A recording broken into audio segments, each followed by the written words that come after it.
नारी शक्ति वंदन अधिनियम विधेयक में संशोधन का प्रस्ताव लोकसभा से पारित नहीं हो सका।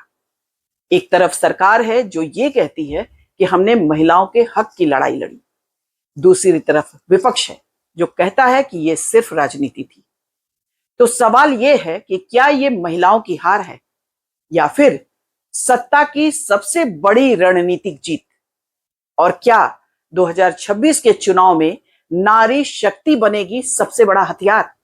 आज करेंगे इसी पर सबसे तीखी और सच्ची बहस। नमस्कार दर्शकों, चर्चा टुडे में आपका स्वागत है। हमारे साथ है वरिष्ठ पत्रकार खालिद रशीद जी। खालिद जी, आपका स्वागत है। बहुत धन्यवाद आपका, शुक्रिया। खालिद जी, विधेयक लोकसभा से पारित नहीं हो सका, आप किसको जिम्मेदार मानते हैं? देखिए, पारित नहीं हो सका, इसे जीत और हार के तौर पे लेना दरअसल यही गलती की जा रही है। रणनीतिक तौर पे जो आपने अपने इंट्रो में कहा कि क्या ये एक रणनीति थी, सियासी रणनीति थी, राजनीतिक रणनीति थी, या वाकई महिलाओं के अधिकार को सुनिश्चित करने की एक पहल थी? क्या था ये? तो अगर हार जीत के दृष्टिकोण से आप लेते हैं इसे, तो वास्तव में ये स्थापित हो जाता है कि अगर इसकी हार हुई, इसकी जीत हुई, अगर ये कहते हैं तो इसका अर्थ सीधा यही होगा कि ये एक सियासी फायदे के लिए एक रणनीतिक सियासी रणनीति थी जिसके तहत ये लाया गया था। इसका उद्देश्य कहीं भी ये नहीं था कि महिलाओं को इसका लाभ पहुंचे, है ना? तो पहला चीज तो ये समझना। दूसरा ये कि ये एक संवैधानिक प्रक्रिया थी, है ना?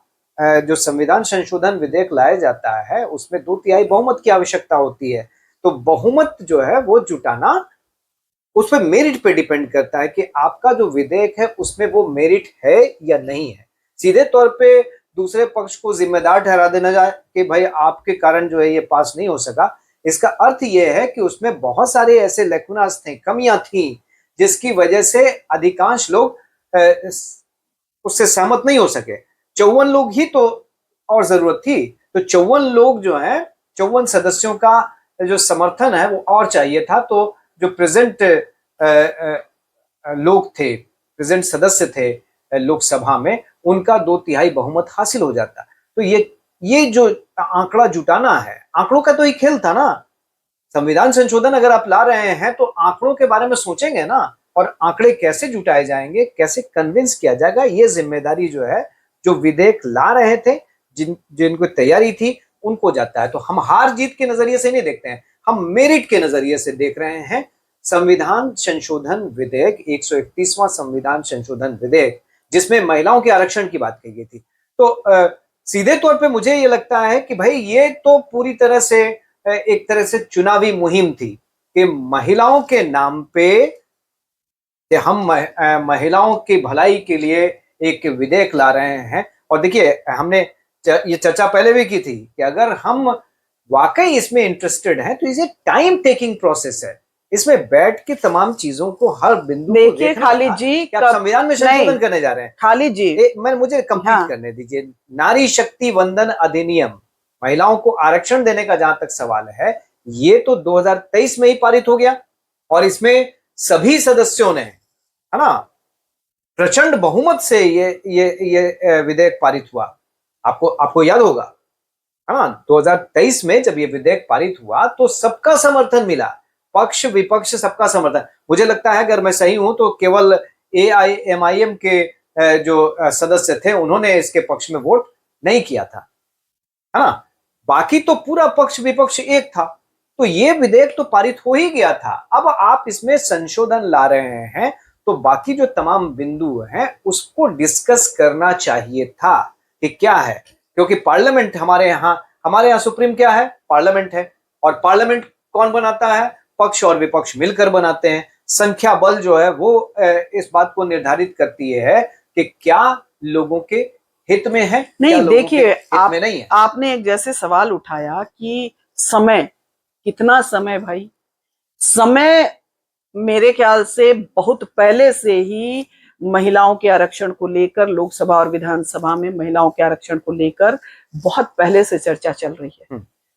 डिकेड्स बीत गए और सिर्फ बातें होती रही, समय। अब आप कह रहे हैं राजनीति थी, हम ये मानते हैं कि विशुद्ध राजनीति थी, लेकिन राजनीति भी थी। राजनीति के ही बहाने यदि महिलाओं के लिए रिजर्वेशन का बिल पास हो जाता तो वो राजनीति करते रहते, लेकिन कम से कम एक अच्छा काम हो जाता। आरक्षण का, रिजर्वेशन का बिल तो पास हो ही गया है। नहीं, नारी शक्ति वंदन अधिनियम तो पारित हो ही चुका है। आप जो है एक अच्छा वर्क यदि अच्छा काम हो जाता, महिलाओं के हित में हो जाता, तो ऐसे में यदि पक्ष विपक्ष मिलके कर लेते, यहाँ अपने मतभेदों को भुला के दोनों क्रेडिट ले जाते। इसमें क्या दिक्कत है? आप दोनों लोग क्रेडिट ले लेते कि नहीं हम तो एकदम साथ खड़े हैं आपके। ये कोई ऐसी मुश्किल कैसे संभव है? अब सुन लीजिए इस पे। अब जहां तक राजनीति का सवाल है, राजनीति का, तो बीजेपी तो पहले से ये तय करके बैठी थी कि चित भी मेरी पट भी मेरी। बीजेपी ये जानती थी कि ये अधिनियम यदि पास हो जाता है तो भी उसको क्रेडिट मिलेगा, और यदि अधिनियम पास नहीं होता है तो भी वो क्रेडिट लेगी, ये कहे के कि विपक्ष ने महिलाओं का बिल पास नहीं होने दिया। तो विपक्ष, बीजेपी की रणनीति ही थी विपक्ष को घेरने की। तो आप जो सवाल कर रही थी मुझसे, उसका तो जवाब आपने स्वयं दे दिया। नहीं, कौन जिम्मेदार इसके लिए? नहीं, तो जिम्मेदार तो बीजेपी जिम्मेदार है इसके लिए। अब आपको बताते हैं, आपने इसी रणनीति के तहत ये विधेयक लाया। सुनिए, चित भी मेरी पट भी मेरी, पास हो गया तो हम इसकी क्रेडिट लेंगे, बिल्कुल।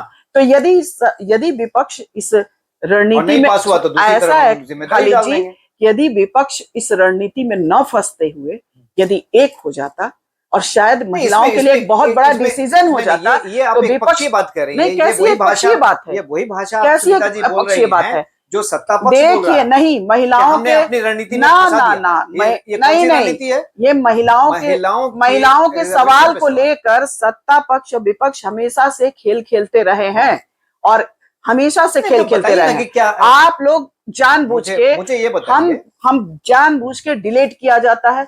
महिलाओं के मुद्दे सिर्फ बहस करने के लिए और दिखावा करने के लिए लोकसभा में उठाए जाते हैं। कभी भी सीरियस और गंभीर रूप से इस पर कोई ये नहीं होता है। आप नहीं, क्लीन चिट देने की कहां से बात है? क्लीन चिट देने की पहले किसी भी पक्ष को क्लीन चिट हम नहीं दे रहे हैं। आप ये कह रहे हैं कि उनकी रणनीति में वो, आप एक बात बताइए, मुझे ये कहना है कि इस बिल में, मुझे सीधे तौर पे ये कहना है, एक पत्रकार के तौर पे ये कहना है कि इस बिल में, इस संशोधन विधेयक में वो मेरिट नहीं था कि ये इसको 2/3 बहुमत मिल सकता था। अब बहस को तो आपने मेरिट, बहस में जो तमाम बिंदु उठाए गए वो बिंदु है ना कि भाई आपने जो इसके साथ साथ जो जोड़ा, परिसीमन का विधेयक जोड़ा है ना। हाँ। इसमें आपने जो तीसरा विधेयक जोड़ा केंद्र शासित प्रदेशों में, तो आपने ये क्यों जोड़ा?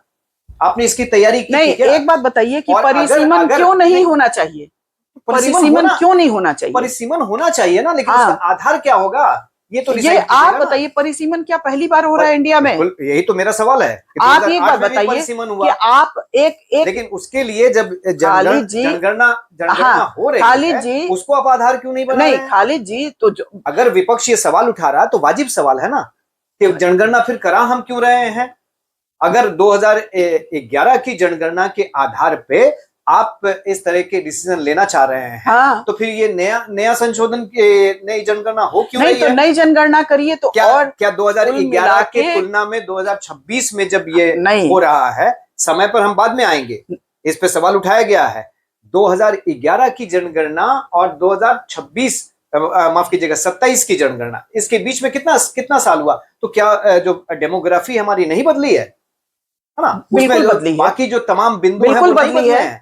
तो उसका क्या अगर ये रिजर्वेशन इस वक्त दे दिया जाए इसी आधार पे, है ना, कि 2029 में हम लागू कर देंगे, 2029 में लागू कर देंगे, आपको अगर मंशा है रिजर्वेशन देने की, तो जैसा बाकी लोगों ने किया वैसा नहीं कर सकते थे क्या? 500 जो अभी हमारा स्ट्रेंथ है उसमें रिजर्वेशन दे दीजिए। बहस के दौरान तमाम ऐसा है ना, दलों ने ये बात रखी। ऐसा है खालिद जी कि सिर्फ अपनी बात मत रखिए, हमको भी बोलने दीजिए। जो 500 पे लागू कर देते तो फिर तमाम तरह के सवाल उठते कि जो SC ST कोटे की सीटें हैं उनका क्या होगा, जो अदर जो रिजर्व सीटें हैं उनका क्या होगा, इनके खुद के सांसद विधायक, बहुत सारे इफ एंड बट्स हैं। नहीं, बहुत सारे उनके प्रोपोर्शन में इसमें कोटा के अंदर कोटा दीजिए, बहुत सारे इफ्स एंड बट्स हैं। और हम किसी को, मेरा सिर्फ यही कंसर्न है कि एक मौका था जब मिलके महिला, हमेशा सुनीता महिलाओं जी- के साथ खेल होता रहा है और इस बार भी खेल हुआ, दोनों पक्ष खेल सुनीता रहे जी, हैं, आपने लगता है दोनों बहस पक्ष खेल रहे बहुत हैं। ध्यान से नहीं सुना है। मैंने बहुत ध्यान से सुना बहस, बहुत और सब पक्षों की बात सुनी। एक पक्ष ने यह भी कहा कि भैया अगर रिजर्वेशन इसी में हम लोग दे दें, 50% दे दीजिए, है ना, तो एक तर्क तो समझ में आता है ना कि भाई हम तैयार हैं, 50% क्यों नहीं दे रहे हैं, आधी आबादी है, 50% दे दीजिए। प्रभावित कौन हो रहा है, इससे प्रभावित कौन हो रहा है? तो आप अगर एक रणनीति बना के चल रहे हैं कि विपक्ष को आपको डैमेज करना, उनकी जो राजनीतिक भविष्य है नहीं, उसको आप डैमेज डिबेट करना को है, दूसरे तो वो जगह ले, सचेत तो होगा, आप सतर्क तो होगा ही। आप डिबेट दूसरी नहीं, जगह ले डिबेट जा रहे आपके हैं। अनुसार नहीं चलेगी नहीं ना। नहीं, डिबेट मैं तो अपना पक्ष रखूंगा, आप अपना पक्ष रख सकती हैं।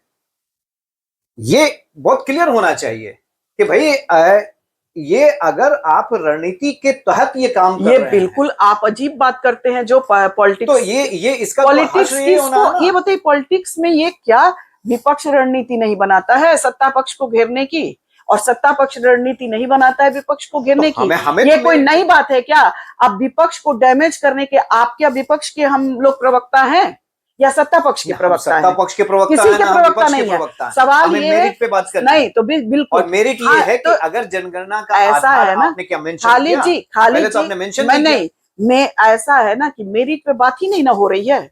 बात तो ये हो रही है कि सत्ता पक्ष विपक्ष के साथ साजिश किया, ये किया। क्यों भाई, इसमें आप क्यों पढ़ रहे हैं? आप इसमें क्यों पढ़ रहे हैं? भाई आपको विपक्ष के प्रति सिंपैथी दिखाने की क्या अगर जरूरत है? संशोधन विधेयक आया आप- तो हम पक्ष और विपक्ष नहीं, की ना बात ये करेंगे तो तो हम भाई किसकी बात करेंगे? पॉलिटिक्स जब हो ये रही, एक बात खाली मूल जी, सवाल आपसे कर क्या लेते ये हैं। पॉलिटिक्स नहीं होती है कि सत्ता पक्ष विपक्ष को घेरने की कोशिश करता है, विपक्ष करना सत्ता ही पक्ष है। को घेरने की कोशिश करता है? संसद में हम कौन लोग सिंपैथी हैं? क्यों रखें? ये खालिद लोग रशीद और सुनीता त्रिपाठी नहीं, नहीं है संसद हाँ, में, रवि तो मिश्रा हम- भी नहीं है, जनार्दन बाबू भी नहीं है। वहां जो सवाल बैठे हुए ये हैं वो तो सांसद बस, हैं तो और किसी न किसी पार्टी के मेंबर हैं, हम लोग वो जो राजनीतिक हैं नहीं, और उन्हीं को ये जिम्मेदारी हम लोगों ने दी है, जनता ने, देश की जनता ने दी है कि आप लोगों के हित के फैसले लीजिए वहां बैठ के। विधेयक जो ला रहे हैं तो उसको पारित करने की या उसको फेल करने की, गिरा देने की जिम्मेदारी हमारी नहीं है, ये सांसदों की है। इस चीज को समझना चाहिए। तो अगर हम उन पे कमेंट ना करें, दलों पे कमेंट ना करें, सत्ता पक्ष पे और विपक्ष पे कमेंट ना करें, तो हम कैसी पत्रकारिता कर रहे हैं? हम जनार्दन बाबू को इसके लिए जिम्मेदार थोड़ी ठहरा सकते हैं। चलिए, समय बहुत ज्यादा हो गया है खालिद जी। पर्वतिया देवी को थोड़ी ठहरा सकते हैं इसके लिए जिम्मेदार। हमें तो सांसदों को ही जिम्मेदार ठहराना है, वो चाहे सत्ता पक्ष के हों या विपक्ष के हों। और चूंकि वो राजनीतिक हैं तो उनसे हम ये अपेक्षा करते हैं कि जब जनहित के मुद्दों को लाइए, कोई सवाल उठाइए, तो उसमें निष्पक्ष ढंग से काम कीजिए। हर जगह आपकी राजनीति नहीं चलेगी। चुनावी हित को केवल ध्यान में रख के सारी निर्णय नहीं किए जाते हैं, लोगों के हित को ध्यान में रखकर भी निर्णय किए जाने चाहिए। ये मेरी छोटी सी रिक्वेस्ट है और इसे आप कमेंट भी समझ सकते हैं। जी चलिए दर्शकों, चर्चा को हम लोग यहीं विराम देते हैं। कुल मिलाकर सब अपनी राजनीति चमका रहे हैं, महिलाओं की किसी को सुध नहीं है, और दुर्भाग्य से हम पत्रकार भी उसी राजनीति में फंस जाते हैं। जो रियल चर्चा थी, महिलाओं का मुद्दा, महिलाओं का सवाल, वो गौड़ रह गया और फिर हम लोग सत्ता पक्ष विपक्ष की राजनीति में पड़ गए। कुल मिला के दर्शकों, हम आप ही पर फैसला छोड़ते हैं। चूंकि आज खालिद जी से मेरी बहुत अपोजिट बहस हुई है, इनकी जो वक्तव्य थे उससे आप अंदाजा लगाइए कि ये महिलाओं के पक्ष में बोल रहे थे या महिला रिजर्वेशन के विरोध में थे। खैर, ये खालिद जी की बात है। और अब हम लोग चर्चा का विरोधी नहीं हो सकता। अब हम लोग चर्चा को यहीं विराम देते हैं। दर्शकों, हमारे चैनल को लाइक कीजिए, सब्सक्राइब के साथ अगर आप शेयर कीजिए। नमस्कार, धन्यवाद। देखिए